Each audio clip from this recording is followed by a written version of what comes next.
Hey kids, welcome horror fans. Come on in, get out of those wet clothes and help yourself to the complimentary dessert bar. It's time for Dr. Lady's Affordable Mask Pick of the Week, Creepy Cheapies. With me, Throckmorton T. Crockpopper.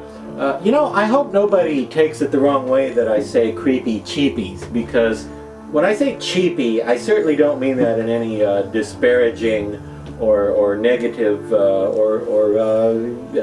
critical way, like when people say, oh, that cheap thing, because that's how they say it. They go, oh, that cheap thing. I don't mean cheap in a derogatory way. I mean cheap, the literal, actual, original meaning of cheap, as in affordably priced, low priced, good value for the money. So any of the masks that you see me talking about here every week, I recommend them. They're all thumbs up. They're all great masks.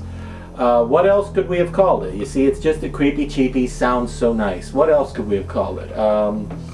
Horrible Affordables? See, that doesn't have the same tone at all. Doesn't have the same ring to it. Doesn't have the same ringtone. Do you have a ringtone? What were we talking about? Oh my god, this is the most boring segment ever! How can I save it? I know, a mask. Tonight, I'd like to point out for your viewing distress, a great creation from Fearscape called Mourning Sickness. Now that's M-O-U-R-N-I-N-G,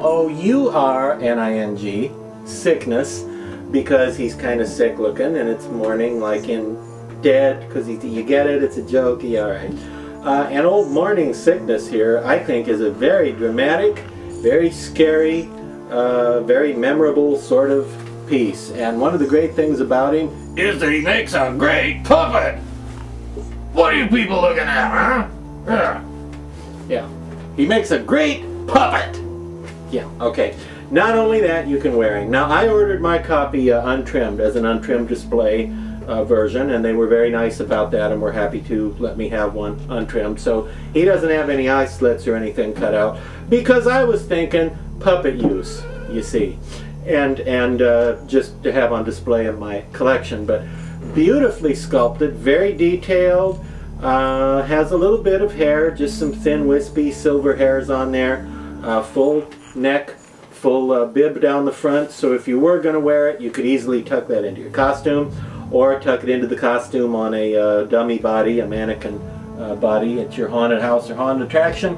Really scary, I think. Kind of reminds me of the zombies in the Eddie Murphy Haunted Mansion movie. If you remember, there's a part of that where there were these skull-faced zombies that sort of came out of the walls in a room, and well, that reminds me a little of the, at least if you paint it more of those colors it would. But anyway, it's kind of a rotted skull with ears, and as such I think it's dramatic and cool and spooky and fun too. Has glossy teeth, has sort of an enthusiastic, feisty facial expression, and as an added bonus, they also made available some terrific hands, which I just happen to have here conveniently.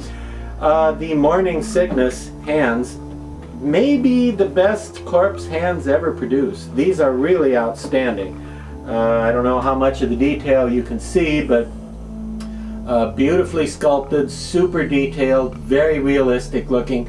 Only problem is the fingers are really skinny, so some people are going to have trouble wearing them. If you have big hands and big fat fingers, you're not going to be able to wear them as part of a costume, but they'll still look terrific on a dummy mannequin type display figure body at your haunted attraction or your Halloween party, or just to keep you company and watch television with you on the couch next to you on those lonely winter nights.